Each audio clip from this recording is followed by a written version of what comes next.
Hello dear students, welcome back. I am Chetan Rajoria. I am from APES Engineering College, Ghaziabad. I am covering up unit number 1 of the subject Fundamentals of Mechanical Engineering.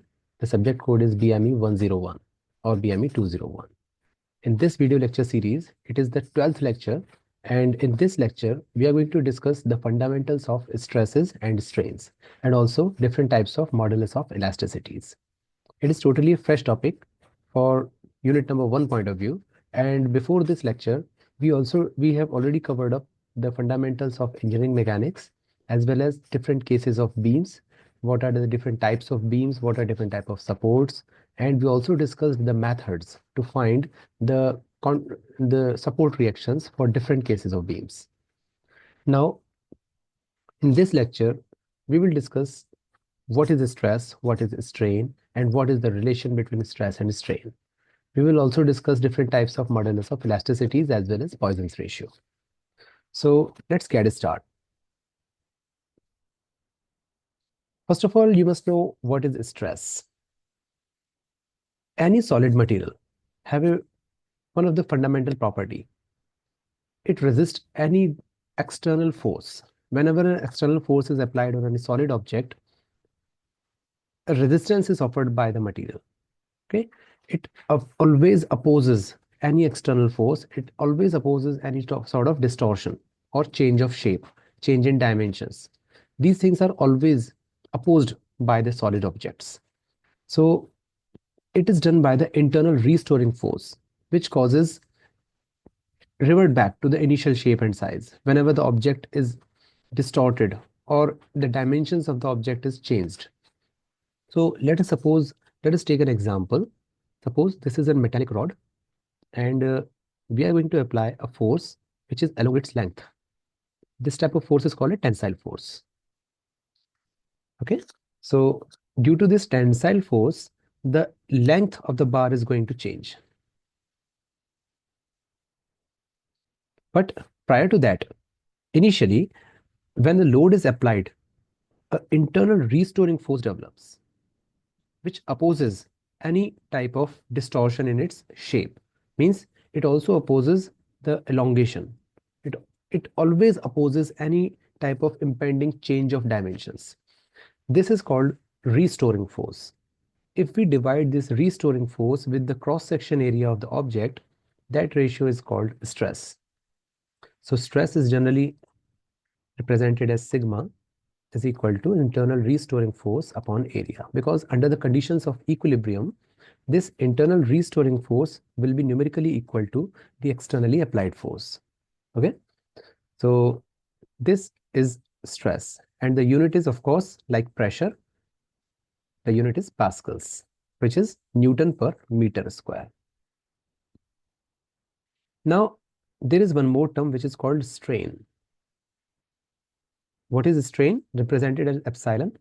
It is the ratio of change in dimension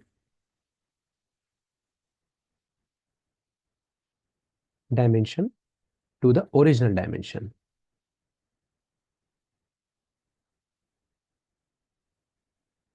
When the force is applied on a solid object, the dimensions of the object gets changed. So change in any dimension, it may be length, it may be width, it may be height, or any dimension divided by the original or initial dimension. That ratio is called strain.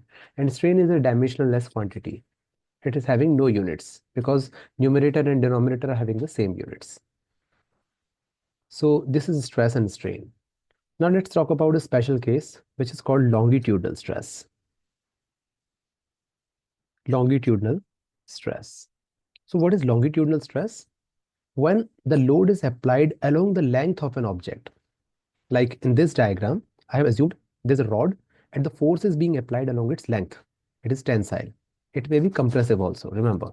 Not necessary that the force is always tensile. It may be compressive also. So if the force is applied in such a way that it is acting along the length of the workpiece or the specimen, means it is perpendicular to the cross-section area of the object. The stress developed is called longitudinal stress. So the longitudinal stress will be axial force upon cross-section area. cross-sectional area. So it is F upon A. Formula is always same. Only the dimension, only the definitions of the components of that value changes. That's it. So this is called longitudinal stress when the load applied is along the length of the workpiece. Now, since the load is applied along the length, there will be the changes in the length. The main dimension which will change is the length. So longitudinal strain is defined as change in length upon original length. It is not necessary that we will take length only for the calculations of longitudinal strain. We will take that dimension which is along the direction of the force. Since in this diagram, the force has been applied in the direction of length. That's why we are taking this dimension length for the calculations of longitudinal strain. So in case of longitudinal strain, we always take that dimension which is in the direction of the applied load. So this ratio is called longitudinal strain, represented as delta L upon L. Now let's take one more example of one more case of the applied forces. Suppose you're having an object, a solid object, the bottom is fixed, and instead of applying the force along its perpendicular to its surface, let's apply the force along the surface. Now since the bottom is fixed, an equal and opposite force will develop on the bottom side also. Because if this force is not work, in that case, this object is going to shift in the other direction under the action of this force. But since the object is not going to displace from its initial position, only the distortion in the shape takes place. Such type of force is called a tangential force. When two equal and opposite forces act along the extreme surfaces of an object, it causes distortion in the shape. Initial shape was rectangle and now the shape has been changed to a parallelogram. Suppose this point is A, which has been shifted to A dash. This point is B, which has been shifted to B dash. And this point is C and this point is D. So what will be the value of shear stress? Shear stress is defined as tangential force upon cross-section area or surface area. So once again, the formula will be same, F upon A. Only the components, or you can say in the definition, the terms are changing. So shear stress is also F upon A. The unit is pascals. So it is tangential force upon cross-section area. So these two forces are acting at a particular gap, at a particular distance, causing a distortion in the shape. The shape of the object gets changed. Only it is not happening here that only one dimension is changing. It's not going to take place here. Instead of that, overall shape of the behavior of the object gets changed. Now, correspondingly, there is one more term which is called shear strain. Shear strain is defined as the maximum shift of the top layer, the layer on which the force has been applied. It's going to shift to the maximum value. So maximum shift of that layer, it may be defined as A dash or BB dash, you can say, upon the distance between the top and the bottom layer. It may be considered as AD, or for this triangle, it may be considered as BC. If we carefully observe this diagram, suppose this angle is theta, so this angle will also be equal to theta. So according to the trigonometry, AA dash upon AD or BB dash upon BC, that is tan theta. So shear strain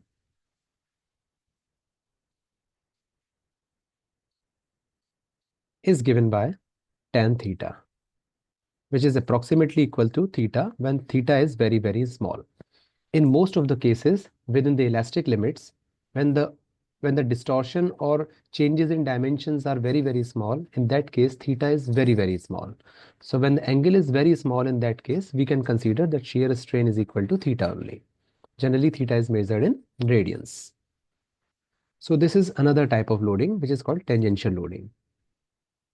Now let's take one more example of load.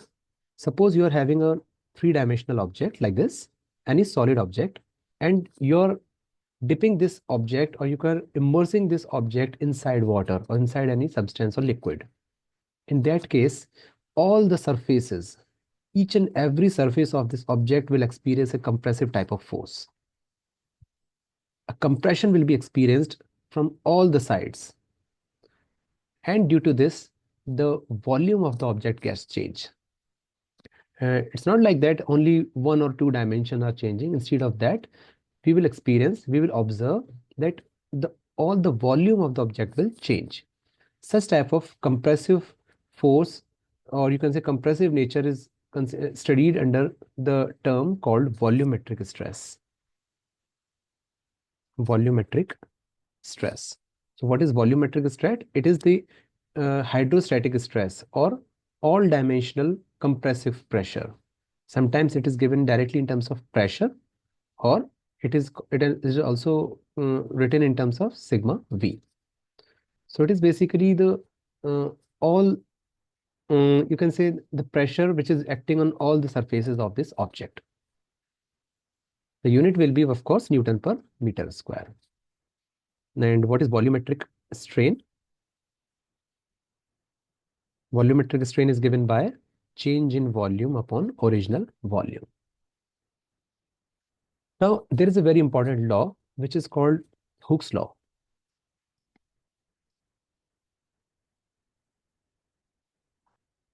Hooke's law states that within the elastic limits, stress is proportional to strain. Within the elastic limits, stress is proportional to strain.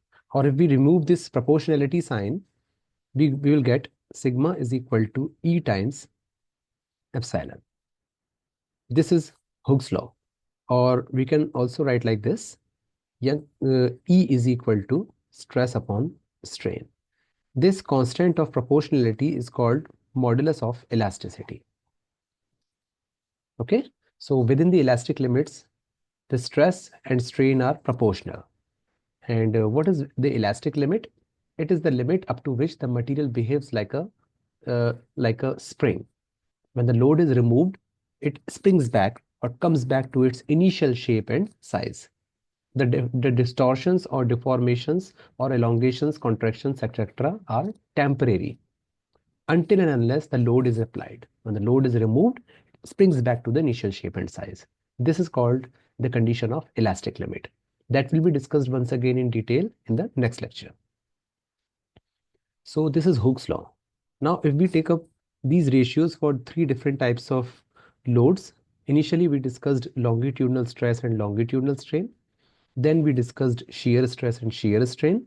And after that, in the end, we discussed volumetric stress and volumetric strain. So correspondingly, there are three different categories or three different types of modulus of elasticity. First one, longitudinal stress upon longitudinal strain. It is called Young's modulus, generally represented as capital E itself. Next, shear stress upon shear strain. This is called modulus of rigidity, generally represented as either C, capital C, or capital G. And the last one, volumetric stress upon volumetric strain.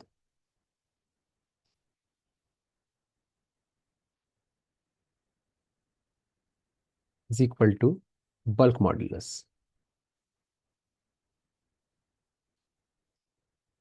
represented as capital K. So these are the three different modulus of elasticities. Now, let's talk about one more type of elastic constant, which is called Poisson's ratio. And before discussing Poisson's ratio, we must know what is lateral strain. Yeah, there is one more type of a strain which is called lateral strain. Let's suppose this is a rod on which we are applying a longitudinal or axial load like this. This force is acting along its length, and it tends to increase its length.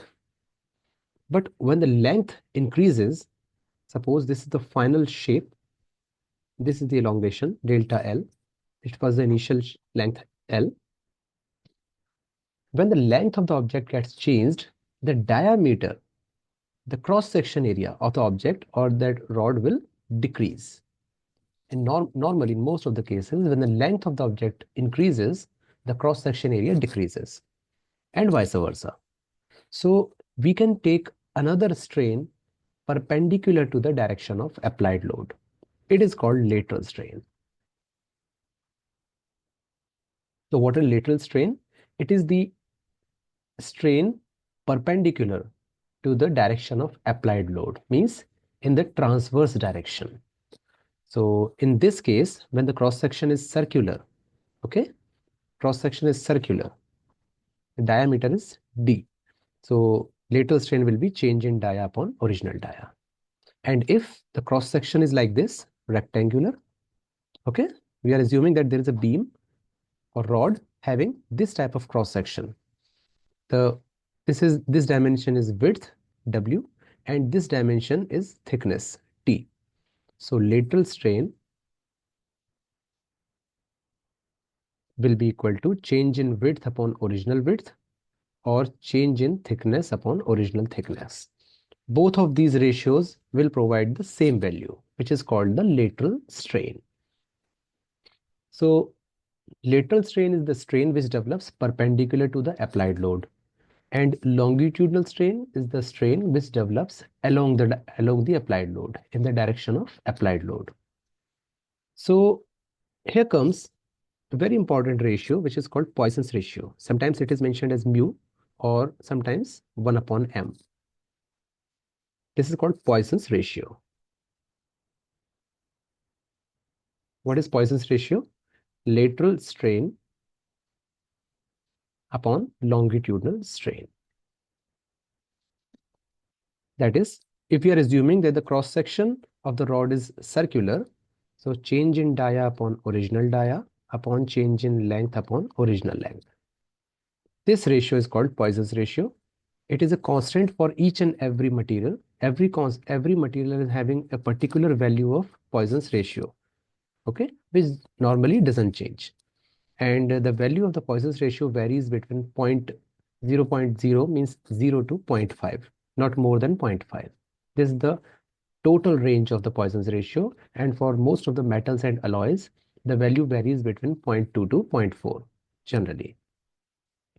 So logically, this must be negative, because when the length increases, the diameter decreases, but we are ignoring that negative sign, okay? It will be ignored. We will take only the difference, the change in dimension here. We are not going to put the negative or the positive sign here. So this is called Poisson's ratio. Now, there are some interrelations between Young's modulus, bulk modulus, and modulus of rigidity. So these relations are E is equal to 3K 1 minus 2 mu. This is the relation between Young's modulus, bulk modulus, and the Poisson's ratio. There is one more relation. E is equal to 2C 1 plus mu. Young's modulus, modulus of rigidity, and the Poisson's ratio. And there is one more relation which interrelates all these three elastic constants, or modulus of elasticity. E is equal to 9kc upon 3k plus c. Okay, if we find the value of Poisson's ratio from any one of these two relations, and we put that value in the other relation, we will get this relationship, in which E, C, and K, all these three elastic modulus of elasticities are available. All these three constants, E, C, K, and mu, are collectively called as elastic constants. So John, normally it is asked in the questions, calculate the elastic constants, means you need to calculate all these four values. So students, in this lecture, we discussed different types of stresses different types of strain and their uh, ratio using Hooke's law. We discussed three modulus of elasticities, lateral strain, and the Poisson's ratio. So that's all for this lecture.